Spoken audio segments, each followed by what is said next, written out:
Tēnā koutou katoa. Welcome to this Allen and Clark webinar on robust regulation. My name is Stuart Beresford and it is a pleasure to welcome you to here today. We have over 300 people joining us today and we want to give a warm welcome to those who are joining our community for the first time. It's great to have you here with us. For those that are here for the first time, you may not be familiar with Allen and Clark.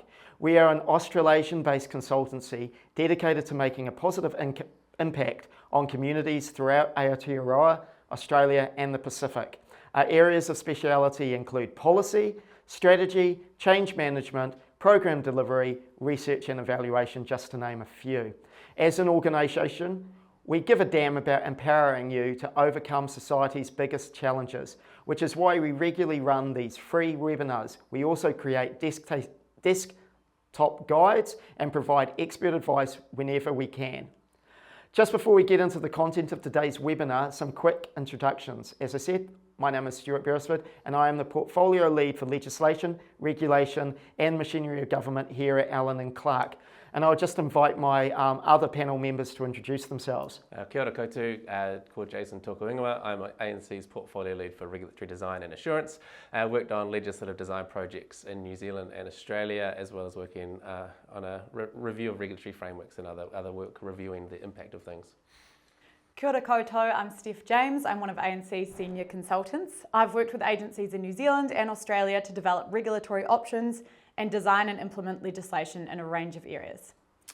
Kia ora, my name's Rob Smith. I'm one of ANC's senior consultants. A lot of my work is involving helping clients to develop and also implement legislation. I'm also quite keen on the role that agencies have as regulatory stewards. So one of the things that we regularly get asked is, what is the value of regulation?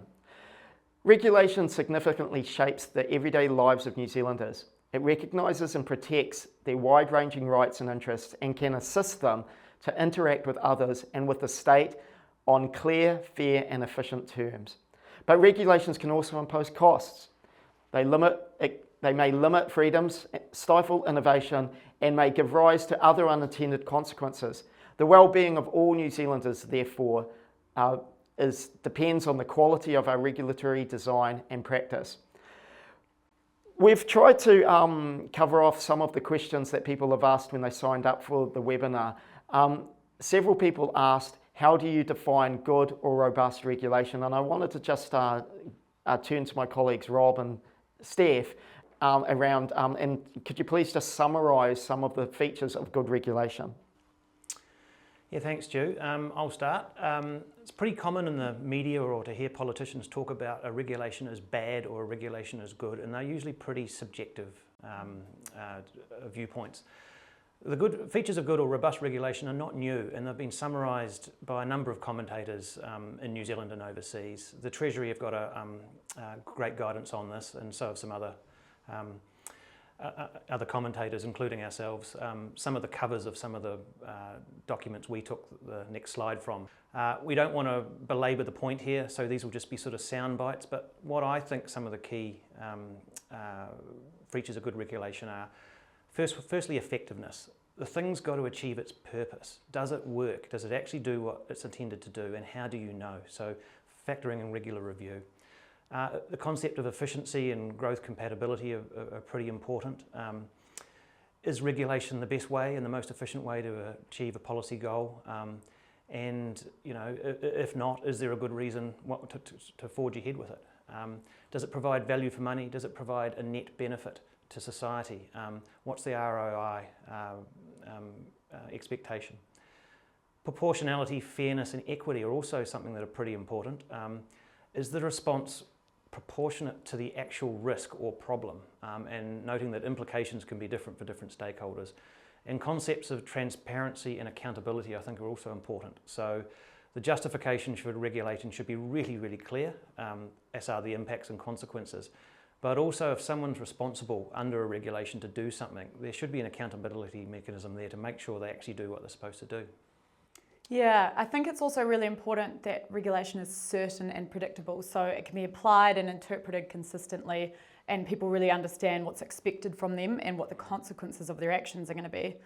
It's also important for it to be flexible and durable so that where appropriate it gives people flexibility in how to meet the requirements, but also minimises compliance costs and facilitates efficiency. And finally, I think it needs to be supported by capable regulators, and those regulators have to have the right people, resources and systems available to them to actually regulate the regulations. Yeah, and one of the things we talk about when we talk about robust regulation is that we're not just talking about the words on the paper being the right ones. The regulation lasts long after those words have been written down, the context is going to shift, and often the regulator will continue to work with that legislation in completely new operating contexts. So one of the things that we really look at when we're reviewing regulatory frameworks is the objectives of the legislation, how well they're articulated, making them really, really clear, because everything else will then flow out of that. And one of the big things with that, there's many, many choices that you make when you're doing regulatory design that will impact on how that legislation will be implemented. So just being really clear on those choices and the implications is something that we will return to a bit later on in this session. On your screen, you'll see a poll that we'd like you to answer if you're keen. There's no right or wrong answers, and the options are just a few things that we have picked out. So the poll asks, what is the biggest challenge that you face with the implementation of legislation and regulations? There are 5 answers, and if you can you please click one that you think is most appropriate. So while we're waiting for the polls to results to come through, Jace, do you have any other comments that you want to make about implementation? I think if you've come to a few of our sessions, it's something we do return to a lot, and a lot of our work is in that reviewing and supporting regulator space. So it's sort of natural that we do have that perspective. But then when we do the design part, I think it just gives you a whole different set of understanding about thinking about how will the judge read this down, how will the implementer do it, how will the business aspects be able to comply with it, and just really trying to maximise the outcome that you're trying to achieve or the risk that you're trying to manage by thinking into the future and just really prioritising the implementation piece. So we're getting some poll results. Thank you for those that have taken the opportunity to respond.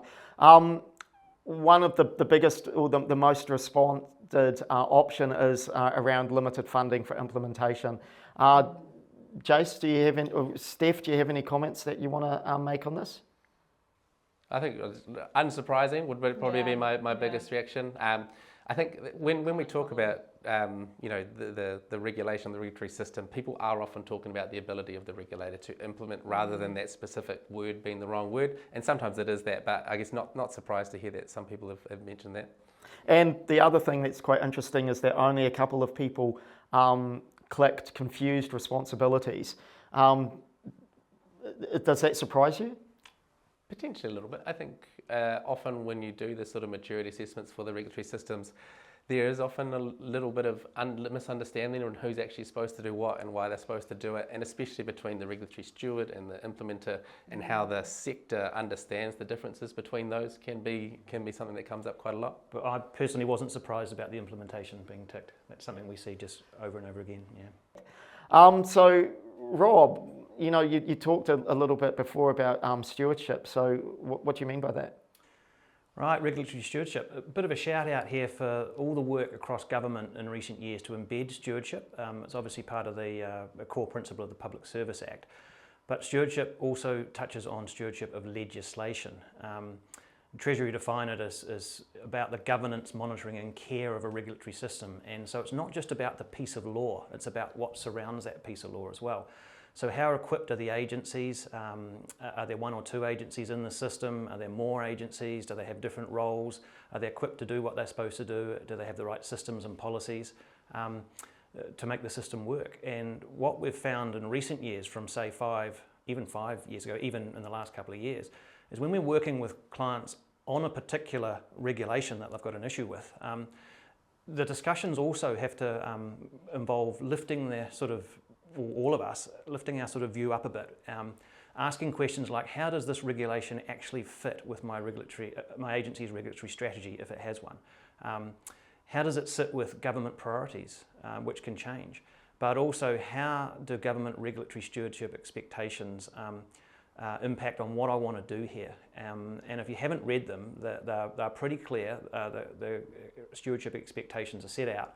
And they talk about things like good regulatory practice, how to appropriately support the design and implementation of regulation, ongoing monitoring and stuff like that. So for a sort of an example that of a recent project we've been involved in of that good stewardship has been a case where an agency, there's been some reform, and there is a policy agency and a delivery agency trying to work together after a period of reform. And one of the things they wanted to do was just to make sure that everyone in those agencies understood who's responsible for what in that regulatory system. And yeah, it's written down in the law, but actually getting into the nitty-gritty of who's doing what. And sometimes it's real easy to see. It might be that responsibility for ongoing policy or legislative design is the policy agency. But other issues can get a bit murky. Say, for example, producing guidance, where the guidance has got to cover what's in the law and what you've got to do, but also advice for delivery agencies on how they go about doing it, all the techo stuff. And so both have to be involved. So this is not reinventing the wheel stuff. It's just an example of two agencies getting together, nutting stuff out, and making sure they're being proactive in their stewardship. So we've actually got a question that I think would be worth just taking time just to address. And do you have any comments around how to implement regulation in complex systems? It's a pretty big question, how to implement it. Or in terms of it being a concern. Yeah, and there's a couple of slides coming up where we sort of touch on things we've seen that aren't done well sometimes, but not done well other times. So I might actually just come back to that. I might say a few things now, but there'll be a slide down the track as well. Preparation key, Steph mentioned that before in terms of the resilience, and not underestimating how much work is taken with implementation. And it's so easy to sort of pass the ball over and then someone is left there to make it work. And so I think that's somehow getting managers to buy in and actually come up with realistic budgets for what this will actually do, even if it means you might have to do a bit less and not bite off too many things, but implementation is notoriously undercooked. I think the whole thing around what data are you using to track how well you are implementing and checking you've actually got the systems to gather the real-time data about how well it's been implemented, understand your stakeholders, their perspective and the more complex it is, the more stakeholders you're going to have, and as Rob says, the harder that is, but the better payoff from actually getting everyone on the same page. But I think, long story short, it's complex for a reason. It's going to be hard, and so just the more effort you can put into understanding how things are working is often good. Do you have any examples of regulatory stewardship? What do you mean as an agency that, so the one I gave before was about how agencies working together to make sure the people within the regulatory system are working together. But ongoing, stewardship covers a lot of things, from development of law to implementing it to reviewing it. So almost everything that government does, it comes under that stewardship function. But I think the word I keep coming back to is proactivity, being proactive and trying to sort of not just forget. Regulation's been passed in a set and forget approach. So. Yeah, and one of the things we see in Australia on that set and forget is they do often have sunset clauses, and while it's not regulatory stewardship, is that similar principle of like enforcing that requirement to check how things are going, to make sure that the regulatory system is achieving its purpose, and that thing that you are doing is still the right thing to be in place. And so there is, there's some drawbacks to it, like it is resource intensive, for example, but it does sort of help ensure that you are making sure your regulatory system's working. And in Australia in particular, they do have quite an emphasis on that justification for government intervention. Their impact assessment system is geared more towards justify why the government should be getting involved. And so then that review process is similarly, is it still a requirement for the government to be involved, or have we managed that risk and now we can do it through something else that's less restrictive? So one of the things that has come through is this issue around regulatory resilience. What do we mean by that? Yeah, so governments everywhere have been thinking about this, particularly over the last couple of years, right? And it's about how to build regulatory resilience and make sure that you're responding to risks which seem to be intensifying. We've got the COVID pandemic, we've got climate change, risky artificial intelligence programs, and various economic crises. So the concept of resilience refers to the ability of the system to absorb and adapt to those disruptions that are caused by the major shocks and then transform to a new stable state going forwards, where the system is more prepared to deal with similar future events. So we actually conducted some research with MB about the COVID pandemic and found that there's kind of a range of dimensions of resilient and adaptive regulatory systems. So pre-planning, as Rob mentioned before, is really important to help build resilient regulatory systems. And that can include pre-preparing legislative instruments that can kind of be rolled out during a shock. An example of what a pre-prepared legislative instrument might be? Yeah, so during the COVID pandemic, what we saw a lot of was pre-prepared instruments whereby somebody might get given emergency powers in a situation so that then they can make really quick decisions. So that was something that was used a lot during COVID. We also found that government agencies and actors really need to be collaborative and take an all-of-government approach to responding to a major shock. So that means that legislation supports collaborative operating approaches like sharing the workload or redeploying staff across agencies. Making use of effective digital technology is really important. Jason mentioned this before, and kind of the compatibility of different digital technology and information systems. And then decision-making based on real-time data is also really important. So we saw that a lot during the pandemic as well, of the government kind of changing their decisions or changing the direction they were taking based on new data available to them. Stu, anything else to add?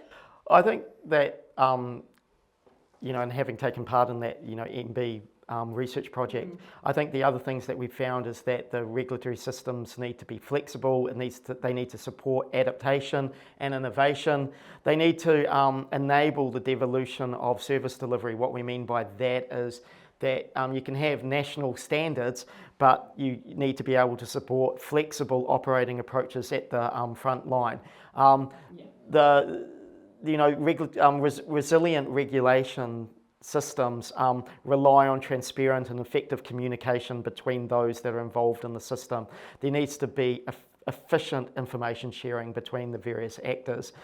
There needs to also be robust accountability mechanisms so that decision makers are responsible for and held accountable for the decisions that they make. And then finally, there needs to be ongoing review and regular and ongoing review processes so that you can ensure that the regulations remain relevant, that they're fit for purpose, and that they're updated with learnings implemented from previous shocks.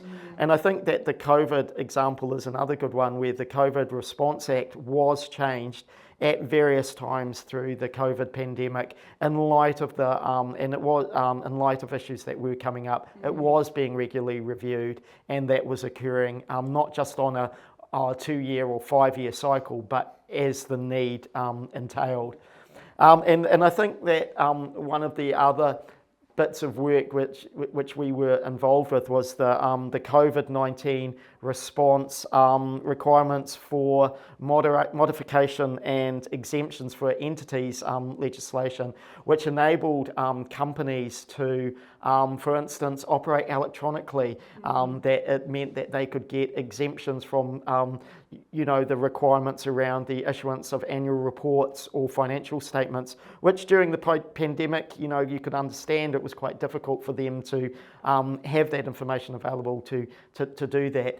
One of the things that we found, though, which was interesting as part of the MB work, was that piece of legislation was warmly received by companies and businesses that were operating at the time of COVID.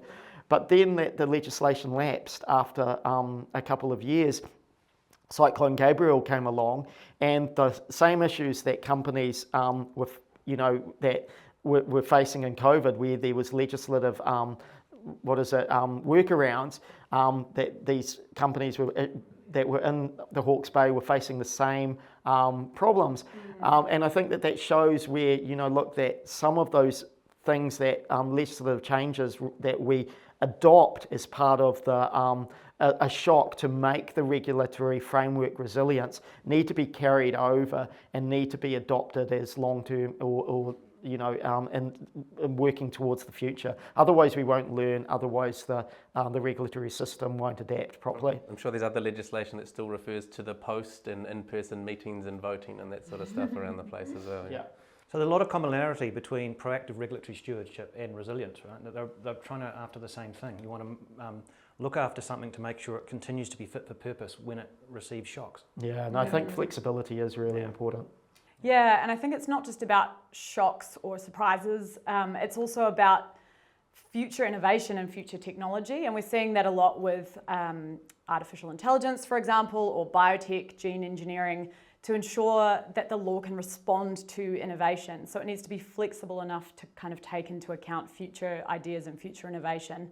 We've worked with an Australian client on regulatory options for a novel gene technology, for example, and the laws around GM are much less restrictive in Australia, so it's easier to quickly adapt to new technologies. Yeah, and one of the things with that adaptation to new technologies, shifting organisational frameworks, is we often work with regulators who are having to apply that legislative context and incorporate it into their organisational strategy, how they've set themselves up as a regulator, what they're trying to do, how to maximise the use of their funding.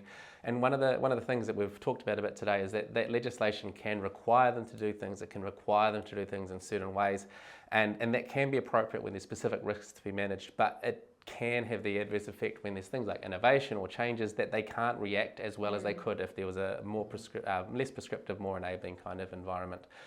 So the more prescription you have, the less room to manoeuvre the regulator's going to have. And I think most people watching today would have examples where the legislation has caused a few rubs. So we're not saying, don't have prescriptive legislation. There's often really good reasons for it. But it's just really understand the implications. And if you cast your mind out further, I mean, we talk about legislation, regulatory stewardship. We know that legislation is probably not getting reviewed anytime soon. So just really thinking about what might change in this space. I agree with you, but also I take your point that sometimes prescription is sort of required, and in some modern drafting, we've seen it in a couple of contexts. If you want a decision maker to make a decision and there's certain must-considered factors or criteria that you want them to definitely turn their mind to, locking those in legislation has been something that's been done for years. In more recent times, building in principles to legislation to help guide the interpretation and applying of the implementation is a big one as well. And you see that in areas where there's competing tensions, such as public health versus individual rights and freedoms. And so, for example, in one of the Health Act parts, there's provisions that are underpinned by principles which specifically guide the decision maker. Use the least intrusive one first if you can, and things like that, concepts of proportionality, while being set in a context of protection of public health being a vital. And we see that in terms of things like judicial review, like if the really prescriptive things that the decision maker has followed, it can be a lot easier to sort of defend your point, whereas if you've got a really enabling one, there's more things that might feature in that discussion. One of the people tuning in today, Alex, has asked the question, and it's just, can you give any examples of legislation which you think reflects the resilience and flexibility you're referring to other than COVID-19? And I think, look, that it's definitely, that a lot of the COVID-19, examples that we use, it's because it's new, it's recent, and it was one where there was quite a bit of attention in order to make, regulation resilience. But I do think that, look, there's quite a bit happening in the company space where, that companies are, that the officials at MB are trying to make the legislation in that area fit for purpose going forward. So they're identifying that companies are operating in different ways and different than they used to 10, 20 years ago, and they're trying to make that legislation much more fit for purpose and robust, and therefore creating that resilience that will enable the those who are operating companies, those that are in governance positions within the companies, to work when faced with a shock or an emergency situation. By and large, I think a lot of civil defence and emergency management legislation has been pretty good at that. You've had to amend it and to tweak it and to do things, but that's in a context of they have to move quick and they have to be prepared, and so it's almost built into the legislation. There's always going to be improvements to be made, but I think that's reasonably well done in New Zealand. So, do you have any other comments around implementation? Yeah, I said I'd come back to the question. The best design regulation can of course fail if implementation is not taken seriously. And a couple of the common things we see are insufficient planning, and it doesn't have to be a whopping great big project plan. Simple regs, even a task list of things that we've got to do. We did one a few years ago that was exactly that, a table in a Word document that just walked through things like compliance, enforcement, education, awareness, and just put some bullet points about stuff that was going to happen to implement it successfully. The other angle is undercooking the actual resource. That was the big issue on the poll. It's really hard to implement stuff, and sometimes people just don't budget into how much work this is going to take, but also the people that are involved. So it's not just money, particularly when something is going to be transferred from a designer to an implementer, whether there's two different teams in the same agencies, or the work gets handed over to a delivery agency.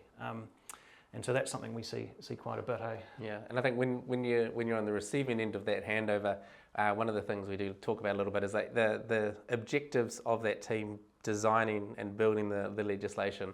Their goal was to get it designed and built, and to that handover stage. And that in the process of handing over, you do introduce a whole new set of objectives and outcomes that you just have to be aware of.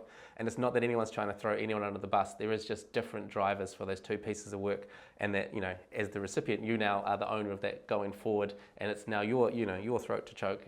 You're the one that's actually responsible. You're the one the media will go to, and so just really taking what they've done and then interpreting it into your context and your organizational strategy, and then making sure that you're not just sort of receiving it as written, but really sort of thinking about what it means for you, your identity, your organization. And sometimes it's just talking to people, and just, it's not hard, but it's just having the time and the ability to do stuff.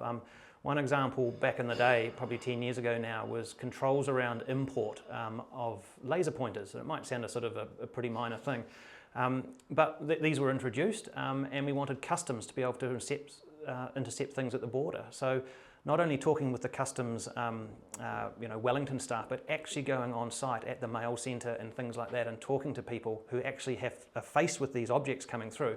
And one of the questions was, well, how do I tell the difference between a laser pointer and a torch? And so talking through with the actual people who actually have to make it work is really, really important, but it takes time and effort.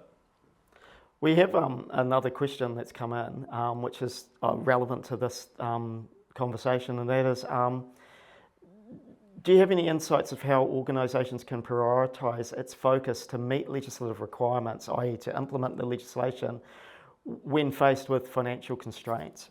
I think one of the things we talk about when we do talk to regulators is that there's a natural inclination to sort of put the legislation at the top of your strategic hierarchy, because that's what we have to do. And what we often see is that you do need to position it within your organisation and your actual, why do you exist, what are you trying to do? And the legislation is absolutely fundamental, and you have to follow it. But it's not a basis to organise an organisation, and if you try and follow it to the letter, you'll find that there will always be trade-offs, there will always be prioritisation questions, exactly what you say.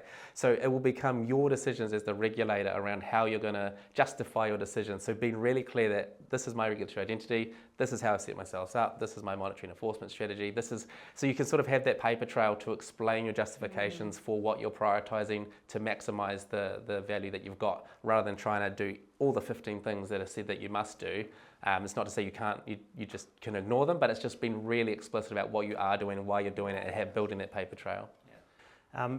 Agencies with regulatory strategies, this work can be an advantage to policy analysts, trying to make sure that they link in their work to that regulatory strategy. If it doesn't have one, it's going to be tough, but making sure the organisation as a collective agrees what. And what happens if the regulatory system is not fit for purpose? Yeah, I think regulatory failure can mean a number of things, right? It can either be really small things where people just don't know the difference between a laser pointer and a torch, and start taking people's torches off them at the airport, or it can be quite a major disaster. One of my earlier pieces of work was looking at the Coolstore fire at Tamahere in 2008, and while it wasn't we made some changes to the regulatory system around storage of chemicals, and clarified that your chemicals inside your cooling system counted as being on site, some of those sorts of things. But one of the other things that surfaced was something that had been in the system for a long time as a sort of a little bit of a bugbear, but had never actually manifested. And so with that, there was an urban fire service, rural fire service. Because the fire was in a rural area, technically the rural fire officer was supposed to be in charge, has no experience doing Coolstore fires. It's all expected, the practice was set up that the urban firefighters would come and do it. And so while it didn't contribute to the death and the sort of horrific injuries, it really surfaced that there was this incredible tension between what the legislation assumed was the operating system and the reality of the operating system when it actually happened. And another example of that will be the recent regulatory system around Rwanda fitnesses, which was found to be problematic after, like there were multiple cases of people, ticking off warrant fitnesses without doing proper checks, without ensuring that the safety features of the car were still adequate. And unfortunately, that did result in people being injured, and because, for instance, the seat belts were frayed and were not fit for purpose. And that led to the full reset and full change of how they deliver their whole regulatory system. And so we supported some of the work around their cost recovery side of that, and the whole basis of that was you're going to have a different way of interacting with all your agents, all your things. It's going to cost money, and so we looked at how you can reshape your fees and charges to really make sure you've got enough money to then actually do that, because it is a more expensive way of doing things. Yeah, we've actually had quite a few questions coming in, and I think it would be quite good just now to focus on some of those questions. So a few people have asked about, the new Ministry of Regulation. Do anyone have any thoughts on this that they're prepared to share? I'll start. I think one of the things, not about the structure of the potential structure of the organisation, but what's going to be up in lights is making sure you have rock solid problem definitions and justify why there is government intervention in the first place, whether it be regulatory or otherwise. And I think things like RISs and stuff like that have to be a bit more sort of filled with quantitative data. So you're really trying to quantify impacts and including monetising that data. So you can start to build those ROI cases, show value for money for ministers. So I think that's going to be really, really important. And the CBA it's never going to tell the full story. There's always going to be things you can't quantify, monetize, but just I think trying to have a more robust basis for that conversation and list your assumptions, etc. And then I think one of the things we saw with the Loopy Laws Task Force, if anyone remembers that from 2014, it's not just new regulation, it's potentially going to be existing regulation, and just I think being prepared to justify and explain the rationale for continuing to have that regulation. What is the purpose? What is it doing? Why is government intervention still the best way to manage that risk? And I was in Australia, we did see the so Victoria, for example, has a regulatory, red tape task force, and you can literally go on the portal and send a submission anytime, and they'll look at it, suggestions for things that are too overbearing. And they have quite a separate system of analysing any impact assessment that goes up through the Commonwealth, goes to the Office of Impact Analysis, who gives a very robust assessment that then goes on their website. Doesn't matter what they think, it's like here's our mark, and so very objectively marked. And each of the states has a similar kind of practice as well. I think just moving on, we've got another question from Marie. Do you have any insights into, from a workload prioritisation perspective, how the case for maintaining existing systems can be given primacy or at least equal footing with generating new requirements, which are often more palatable? I think that's a really good question. I think there's always going to be a challenge. I think, as Rob said, the more information that you have and the better you can quantify the impacts of maintaining that system. So whether you're missing an opportunity from not making sure it's up to date, or you are actually causing something to be a cost because it's no longer working as intended, the more you can try and understand the impacts of continuing the status quo versus changing to something else, maintaining that ongoing system. Because I think that's exactly you say, that's most of our legislation is already in place and being maintained, and you have to make sure it's resourced properly. Yeah, and it's not something you can always do yourself. It's the whole organisation and the suite of laws that they administer. There's got to be some collective decision making amongst that organisation to say, okay, this is actually our number 5, 4, 3, 2, 1 priorities. Because that's the resources we've got. So not the magical silver bullet, but. And I think that process of what is evidence, and so if there is a way you can have a more innovative approach to get information from the regulated parties to understand what's working, what's not, and to build that into your case for why you might need to commit resources to updating thing or implementing something better or doing better enforcement. The more information, evidence you can gather, the better. And I think that leads to one of the other questions that we received previously, and that was, how do you convince decision makers that, for instance, regulatory stewardship, that the need to have robust, resilient regulations is actually important, because those decision makers will have their own agenda which they want to progress, and house time and decision making time is actually at a premium. So how do you convince them that they need to spend time doing this stuff? Again, probably a too big a question to sort of come up with a soundbite sort of thing. I can only just recap some of the stuff we said before. What are the organisational priorities, but also how do they fit in with the government's priorities? And then building a case if you think something else should be included. But it's the guts of public sector life, isn't it? And having that monitoring and evaluation framework where you're trying to, and if you're sharing responsibility for an outcome with another agency, but just investing in that process of actually tracking how well you're doing is contributing to those outcomes that we've all hopefully agreed to, so you can then show the value in investing more or changing track or reconfirming something that's already in place. And normalising it.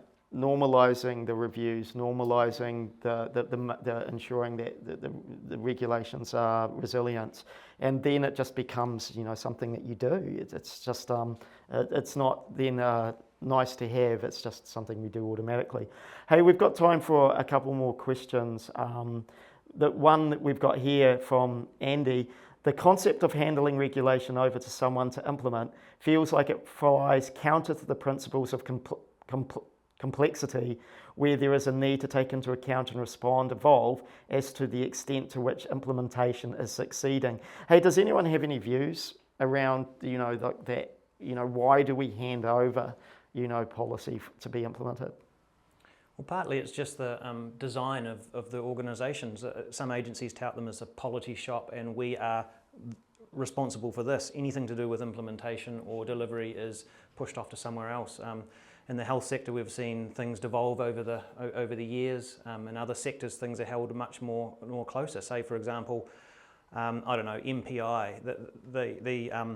The core policy people, in my experience, seem to have a pretty good relationship with the field staff.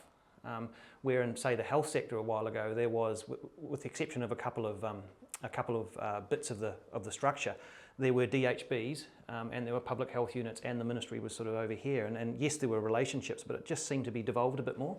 Yeah, and I think a lot of it comes down to what are you actually prioritising in your decision making. And so if you have set up a system where you're going to judge the policy person on getting that legislation passed, etc., then they'll make decisions that justify that. If you're going to bring in things like, we're going to really prioritise the use of data, we're going to really prioritise the input of operational staff, and you make that really explicit in your decision making criteria, you can see systems where the process for feeding in the frontline staff perspectives or the business perspectives or the regulated party perspectives becomes part of that decision making, as opposed to sort of the ivory tower. I'm going to do my policy the best, purest way, and then just, as someone said, hand it over. And I think the best example of that is customs, to be honest. They just always seem to be so connected. Whenever they get a crisis, they've got to come up with their central staff and their people out in the localities always seem to be on the same page. So. Yeah, and having coordinated tabletop exercise between health and customs, I know exactly that, I agree with you, they are very coordinated, and they have a very good understanding of what their policy people, of what their operational branches require. A lot of it's that organisational design and capability and what you're prioritising in your decision making, which then flows through to where you put your money and your time. And so if you prioritise making sure that you're feeding in frontline information, you have a really strong monitoring implementation sort of way of assessing progress, then you will be able to feed that back in and so really clear view of what is success, what does it look like, how are we tracking it. So there's just one other question that we've got, and that is around what do we mean by the importance of defining what your objective are and defining what the problem is. So core policy 101, when you want to do something, making sure you've got a very clear description of what the actual problem is that you want to, you're trying to address, what are the objectives you're trying to achieve, and looking through the various options of how best to achieve them. And regulation is just one of those options. And if you don't define your objective well, what's the consequences? Generally, you get pinged by the quality assurance processes that New Zealand have, maybe by Treasury, maybe by your internal quality assurance thing, or other agencies will say, hey guys, this is not good enough. And I think that whole, it's in all the advice, etc. It's like, it's only a problem once it starts impacting on someone or something. So just being able to explain, the legislation's outdated, which means, so what, which means, what's the impact? And it's just working through that process, and you can open questions, so keep saying which means, until you'll find there'll be all these assumptions wrapped up in what you were saying, and you actually finally get to this point where it's like, it's not, this thing isn't working as well as it could be, which is costing people money because they're having to do duplicate whatever. So it's like, you then end up with a problem definition that actually relates to something that the legislation can fix rather than an amorphous, Yeah, we've only got a couple more minutes left. So look, do you have any key takeaways that you want to just sort of like pass on? Rob?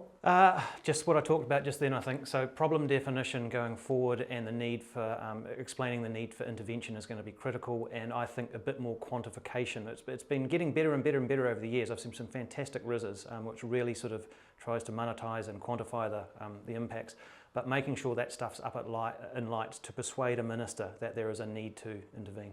Yeah, I think we've talked about it a bit, but planning for implementation.